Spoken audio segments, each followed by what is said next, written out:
கதையமுதமாக வழங்கப்படுகிறது.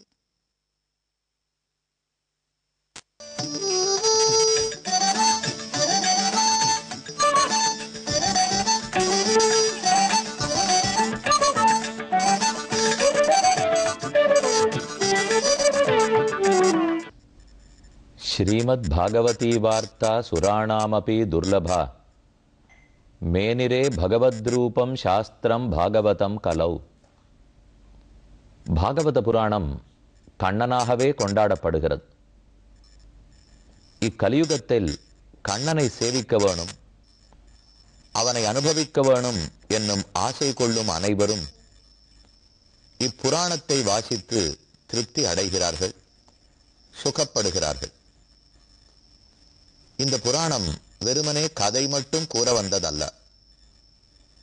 வேதாந்தத்தின் தேறிய கருத்துகள், ஆழமான அபிப்பிராயங்கள் இவற்றையெல்லாம் தன்னுள் அடக்கிக் கொண்டு ஒரு எளிதான காவிரி நீரைப் போலே சலசலவென்ன ஆனந்தமாக ஓடுவது பாகவத புராணம். இதில் விசேஷமாக 10வது ஸ்கந்தம் 87வது அத்தியாயம் ஸ்ருதிகளான வேதங்களும் வேதாந்தங்களும் என்ன சொல்ல வந்தனவோ அதையே மிக தெளிவாக காட்டுகின்ற ஸ்லோகங்கள்.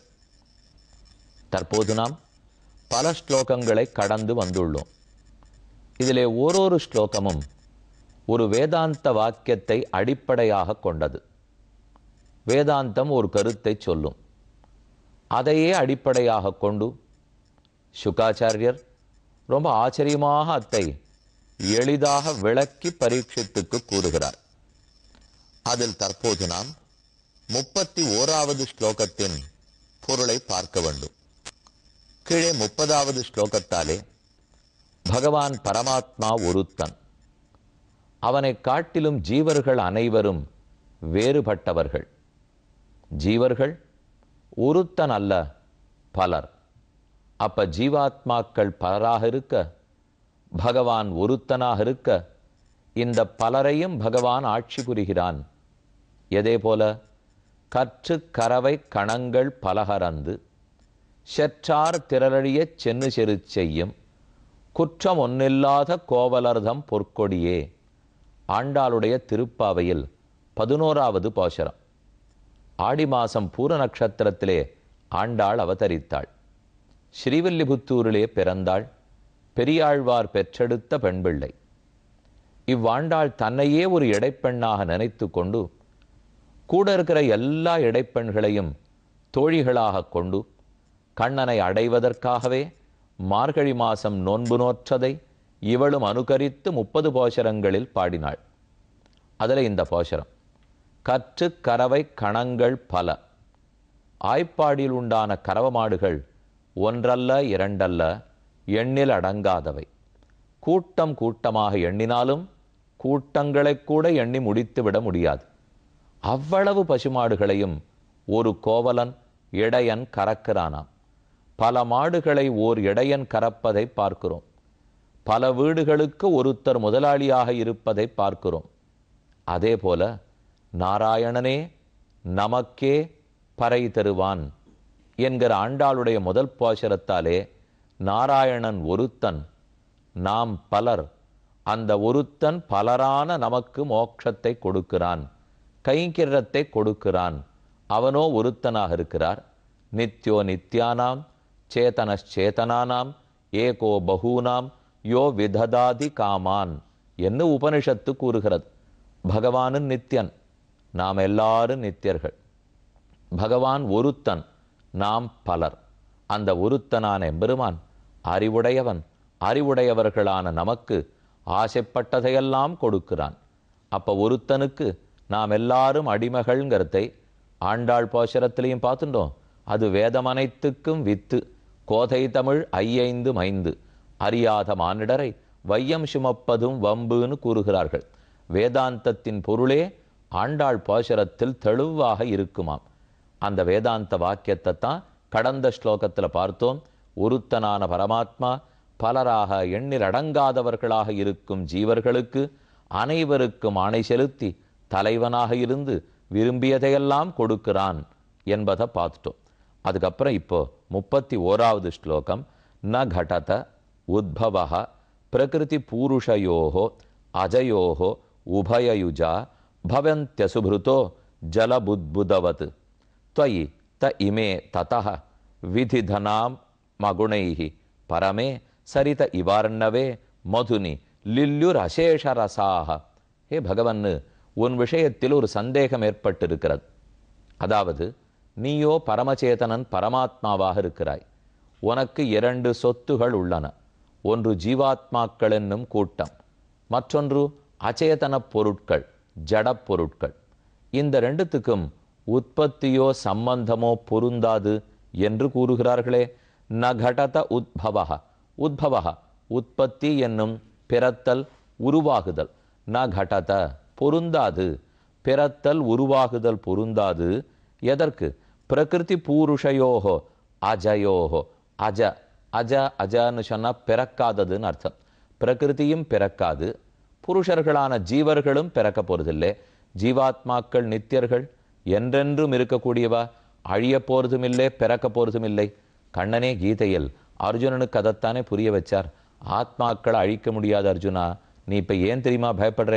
துரோணாச்சாரியர் பேர்ல அம்பு பட்டாலோ, பீஷ்மர் பேர்ல அம்பு விழுந்தாலோ அவர்களே அழிந்து போடுவார்கள் என்று பயப்படுகிறாய். உடல் தான் அழியுமே தவிர நைனஞ்சிந்தந்தி சஸ்திராணி நைனந்தஹதி பாவகா நச்சைனங்க்லேதயந்த்யாபஹ ந சோஷயதி மாருதஹ. ஆத்மாவை வெட்டவோ உலர்த்தவோ நனைக்கவோ முடியாது. இன்னைக்கு நீ அம்பு போட்டதுக்காகவும் ஆத்மா அழிஞ்சு போட போறதில்லை. இன்னைக்கு நீ அம்பே விடாம இருந்தாலும் உடலை காப்பாற்றி விடுறதுக்கும் முடியாது. இதைத்தானே கண்ணன் அர்ஜுனனுக்கு புரிய வைத்தார். அப்ப ஆத்மாக்கள் அழியவே போவதில்லை, ஆக பிறக்கவும் போவதில்லை. பிறக்காத அழியாத ஆத்மாக்கள் பகவானிடத்திலிருந்து உருவானார்கள்ங்கிறது எப்படி பொருந்தும்? ஆத்மாக்களுக்கு தான் உற்பத்தி விநாசமே கிடையாதே, நித்தியமாயிற்றே. அப்ப பெருமானிடத்திலிருந்து பிறந்தார்கள்ங்கிறது பொருந்தாது. இதுதான் இப்ப ஆக்ஷேபம். ந கடத உத்பவः பிரகிருதி பூருஷயோஹோ அஜயோஹோ உபயயுஜா பவந்த்யசுப்ருதோ ஜலபுத்புதவத். ஆனால் அதிலே இந்த விஷயத்தை நாம் புரிந்து கொள்ள வேண்டும். நீர்க்குமிழி ஏற்படுகிறது இல்லையோ, ஜலபுத்புதம், தண்ணீரிலே குமிழி ஏற்படுகிறது. வெறும் தண்ணீரால மட்டும் நீர்க்குமிழி தோன்றாது. காற்றிருந்தால் மட்டும் நீர்க்குமிழி தோன்றாது. தண்ணீருக்கு மேல காற்று வீசினால் உள்ள காத்தடைச்சிருக்கிறதுனால தண்ணீர் விரிவடைந்து நீர்க்குமிழி ஏற்படுகிறது. அப்ப தண்ணீரும் காற்றும் கலந்து எப்படி நீர்க்குமிழி ஏற்படுகிறதோ அதே போல ஜீவாத்மா தனித்து பிறப்பதில்லை, இறப்பதில்லை. பிரகிருதிக்கு பிறப்பு கிடையாது, இறப்பு கிடையாது. உடல் உடலாவே இருந்தாலும் பிறப்பிறப்புன்னு சொல்ல மாட்டார்கள். ஆத்மா ஆத்மாவா தனித்து இருந்தாலும் பிறப்பிறப்புன்னு சொல்ல மாட்டார்கள். ஒரு ஜீவன் கர்மத்துக்கு வசப்பட்டு உடலை ஏற்றுக்கொள்ளுகிறார், அதுதான் பிறப்புன்னு சொல்லப்படுறது. கர்மத்தை தொலைச்சுட்டு உடலை விட்டு விடுகிறார், அதுதான் இறப்புன்னு சொல்லப்படுகிறது. அப்ப உடலை ஏற்றுக்கொள்ளும் ஆத்மா பிறக்கிறான் என்னும், உடலை விட்டுவிடும் ஆத்மா இறக்கிறான் என்னும் கூறப்படுகிறது. இதுதான் உற்பத்தி விநாசம்னு பொருள் கொள்ளணுமே தவிர இந்த உடலை எடுத்துண்டு விடுவதுதான் உற்பத்தி விநாசம். ஆத்மாவே பிறக்கிறார், ஆத்மாவே அழிவார் என்பது கிடையாது. ஆத்மாவும் உடலும் சேருகிறார்களோ இல்லையோ, பிறப்பு. ஆத்மா உடல்ல இருந்து பிரிகிறாரோ இல்லையோ, இறப்பு. இதே போல தண்ணீர் தனித்திருந்தாலும் நீர்க்குமிழி ஏற்படாது, காற்று தனித்திருந்தாலும் நீர்க்குமிழி ஏற்படாது. தண்ணீரில் காற்று வீசினால் நீர்க்குமிழி ஏற்படுகிறதோ இல்லையோ, அதை போல பிரகிருதியும் புருஷனும் இந்த அஜட பொருட்களும் ஜீவனும் இவர்கள் 2 பேரும் சேர்ந்துதான் பிறப்பு இறப்பு ஏற்படுகிறது என்று புரிய வைக்கிறார். त्वयि त इमे ततो विविध नाम गुणैहि பரமே சரித இவார்ணவே. கடைசியில இறப்பு எப்படி ஏற்படுறது தெரியுமா? இவர்களெல்லாம் தங்கள் பெயர் உருவம் ஆகிய அனைத்தையும் துறந்து உன்னிடத்தில் வந்து சேருகிறார்கள். உன்னோடே அவர்கள் ஒன்றாவதில்லை, ஏனெனில் மறுபடியும் பிறக்கிறார்கள். உற்பத்தி காலம் சிருஷ்டி வந்துடுத்துன்னா படைக்கிறார் பகவான், பிரளயம் வந்துடுத்துன்னா அனைத்தும் தனக்குள்ள சேர்த்து கொள்ளுகிறார். அப்படி சேர்றதான் லயம் லயம்னு சொல்றோம். லயம் அடைகிறதுனால் கிருஷ்ணா, கோதாவரி, கங்கா, யமுனா, எத்தனை நீர்கள், இது இத்தனை ஆறுகளும் போய் தண்ணீர் பெரிய சமுத்திரத்துல கலக்கிறது இல்லையோ. பரமே சரித இவாரணவே, சரித்துகள் ஆறுகள். இவ அரணவே, அரணவம்னா கடல். கடலிலே போய் ஆறுகள் சேருகின்றன. ஆறுகள் ஆறுகள் தான், கடல் கடல் தான், ரெண்டும் வேற தான்.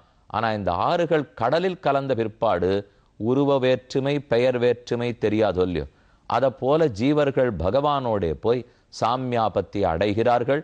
திருக்கண்ணமங்கைங்கிற அற்புதமான திவ்யதேசம். நாகப்பட்டினம் பக்கத்தில் திருக்கண்ணமங்கை, திருக்கண்ணங்குடி, இதெல்லாம் கிருஷ்ண க்ஷேத்திரங்கள். பெரும் புறக்கடல். திருக்கண்ணமங்கை எம்பெருமானுக்கு திருநாமம், ரொம்ப பெரிய பெருமான், பெரும் புறக்கடல். பிருகது பகிசிந்து என்று வடமொழியிலே கூறுவார்கள். பெரும்புறக் கடலைனே திருமங்கியாழ்வார் 10 பாசுரங்கள் பாடியிருக்கிறார். ரொம்ப ஆச்சரியமான பெருமாள். தாயார் சன்னதியில் சேவிக்கிறதுக்காக போகிறோம். ஒரு பக்கத்தில் தேன் கூடு கட்டியிருக்கும். 6 மாதம் தட்சிணாயனம் ஒரு பக்கம், 6 மாதம் உத்தராயணம் மற்றொரு பக்கம். இந்த தேன் கூடுகள் வடிவத்தில் தேவர்கள் இருந்து பெருமாளுக்கும் கண்ணமங்கை தாயாருக்கு நடந்த திருக்கல்யாண உற்சவத்தை தரிசித்தார்கள். திரும்ப போக மனமில்லாமல் இவ்வூரிலேயே எழுந்தருளி இருக்கிறார்கள் என்று ஸ்தல மாகாத்மியம் கூறுகிறது. அப்ப பெரும் புறக்கடல். இந்த பெருமான் எவ்வளவு பெரியவராக இருக்கார். நாமெல்லாம் உடலை நீத்து அவனிடத்திலே போய் சேரும்போது அதுக்கப்புறம் நம்ம பெயர் உருவ மாறுபாடுகள் இல்லை. அது அத்தனை துறந்து பெருமானிடத்துல போய் சேருகிறோம். அதைத்தான் சரித இவார்னவே, கடலிலே போய் நதிகள் சேருமா போலே அனைத்து ஜீவர்களும் பரமாத்மாவை அடைகிறார்கள். மற்றொரு உதாரணம் சொல்றார். மதுனி லில்யுர் அசேஷ ரசாக. எப்படி ஒரு மது தேனில் வெவ்வேறு மலர்களுடைய வெவ்வேறு ரசம் கலக்கிறது இல்லையோ. தாமரையிலேருந்து எடுத்துக்கிறது, அது வேற சுவை. மல்லிகையிலேருந்து வேற சுவை, நீலோத்பலத்திலேருந்து வேற சுவை. இது இத்தனை சுவையும் சேர்த்து தேன் ஆகிறது. எல்லாம் போய் தேனில் கலந்துடுத்து. இப்போ இந்தந்த சுவை கிடையாதுன்னா தாமரை தேன் சுவையும் உண்டு, மல்லிகை தேன் சுவையும் உண்டு, சாமந்தி தேன் சுவையும் உண்டு. ஆனால் இந்த சுவைகள் அத்தனையும் ஒரு சுவையில் தேனில் போய் கலந்துடுறது இல்லையோ. அதே போல ஜீவர்கள் அனைவரும் தனித்து தனித்திருந்தாலும் அனைவரும் பகவானே உன்னோட சாமியாபத்தியை அடைகிறார்கள். அப்ப சரீரத்தை எடுத்துக்கிறது பிறப்பு, விட்டு விடுவது இறப்பு என்று கூறப்படுகிறது.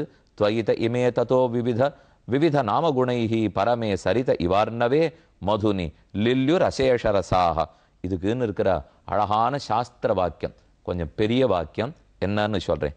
அஜாமேகாம் லோகித சுக்ல கிருஷ்ணாம் பஹ்வீம் பிரஜாம் ஜனயந்தீம் சரூபாம். இந்த ஒன்னொன்னுத்துக்கும் ஒரு வேதாந்த வாக்கியத்தை படிச்சுட்டு இருக்கேன் இல்லையோ, அது ஸ்லோகங்களுக்குள்ள இல்லையே என்று நீங்கள் நினைக்கலாம். பல புத்தகங்களில் இந்த அத்தியாயத்தில் மட்டும் எந்தெந்த வேதாந்தத்தின் அடிப்படையில் இந்த ஸ்லோகம் உள்ளதுங்கிறதை கீழேயே அச்சு போட்டு கொடுத்துருக்கா. அநேகமா உங்க புஸ்தகத்திலும் இருக்கும்னு நினைக்கிறேன். பல புத்தகங்களிலும் உள்ளன, தேடி பார்த்துக்குங்கோ. இப்ப நான் சொல்லிட்டு இருக்கிறது அஜாமேகாம் லோகித சுக்ல கிருஷ்ணாம்.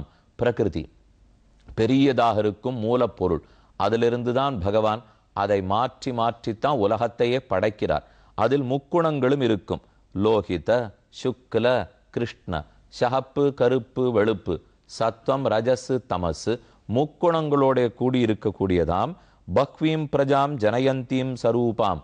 அந்த பிரகிருதி தான் பிரஜைகள் அத்தனையும் உற்பத்தி பண்ணுகிறது. பகவான் பிரகிருதியை கொண்டு உற்பத்தி செய்கிறார். அஜோஹ்யேகா ஜுஷமானோ அனுஷேதே ஜஹாத்தேனாம் புக்த போகாம் அஜோன்யா. அஜோஹ்யேகா, இந்த பிரகிருதிக்குள்ளே ஒரு ஜீவன் வீடு பெறுகிறான், பிரகிருதியை அடைகிறான். அப்படின்னா ஒரு சரீரத்தை எடுத்துக்கிறார்னு அர்த்தம். ஜுஷமானோ அனுஷேதே, அனுஷேத்தேன பிரகிருதியை தொடர்ந்து போறார், அப்படின்னா பிறக்கிறார்னு பொருள். ஜஹாத்தேனாம் புக்த போகாம் அஜோன்யா, நன்கு இந்த பிரகிருதியாகிற உடலை அனுபவித்து முடித்த பிற்பாடு, எல்லாத்தையும் எக்ஸ்பீரியன்ஸ் பண்ணின பிற்பாடு விட்டு விடுகிறார். அதைத்தான் மரணம்னு சொல்லுகிறோம். மேலும் யதா சௌமிய மது மதுகிருத்தோ நிஷ்டிஷ்டந்தி நானாத்யானாம் விருக்ஷாணாம் ரசானு சமவகாரம் ஏகதாம் சங்கமயந்தி. எப்படி பல பல மரங்களில் பூத்திருக்கிற பூக்களிலிருந்து ரசத்தை எடுத்து வண்டுகளெல்லாம் தேனை உருவாக்குகிறது. ஆனால் அந்த தேனுக்கு நாம் பல மரங்களின் சுவையிலிருந்து வந்திருக்கிறோம் என்பது தெரியாது. அதே போல ததா தத்ர விவேகம் லபந்தே அமுஷ்யாஹம் விருக்ஷஸ்ய ரசோஸ்மி இத்யேவமேவ கலு சௌமிய இமா சர்வாः பிரஜாः சதி சம்பத்ய ந விதுஹு சதி சம்பத்யாமஹ. அதே போல இந்த ஜீவர்கள் அனைவரும் பெருமானிடத்திலிருந்து தான் தோன்றினார்கள். அவன் அருளாலே தான் வாழ்கிறார்கள். அவனைத்தான் போய் கிட்ட போகிறார்கள். ஆனால் இது இத்தனையும் அவனாலே என்று தெரிந்து கொள்ள மறுக்கிறார்கள். எப்படி பல மரங்களின் பூக்களிலிருந்து தேன் உற்பத்தி செய்யப்பட்டாலும் அந்த தேனுக்கு நாம் பல பூக்களின் ரசங்களின் சேர்க்கை என்பது தெரியாதோ, அதே போல நாம் அனைவரும் பகவானிடத்திலேருந்து வந்திருக்கோம். இந்த பல பூக்களும் பல ஜீவர்களும் பகவானிடத்துல போய் சேர போறார்கள் என்பது இவனும் அறியவில்லை. என்று சதி சம்பத்யன விதுஹு சதி சம்பத்யாமஹ இதி யதா நத்யஹ சந்தியமானா சமுத்திரே அஸ்தங்கச்சந்தி நாமரூபே விகாய. எப்படி ஓரொரு நதியும் தங்களுடைய பெயர் உருவத்தை துறந்து பெருங்கடலிலே போய் சேருமோ, ததா வித்வான் நாமரூபாத் விமுக்தா பராத்பரம் புருஷமுபைதி திவ்யம். அதே போல ஒரு வித்வான் அறிந்தவன் பராத்பரனான பரமாத்மாவை சென்று அடைகிறான், தன் பெயர் உருவ வேற்றுமைகளை விட்டு விடுகிறான். ரொம்ப ஆச்சரியமான ஸ்லோகம் பார்த்தோம், மேலும் கேட்போம்.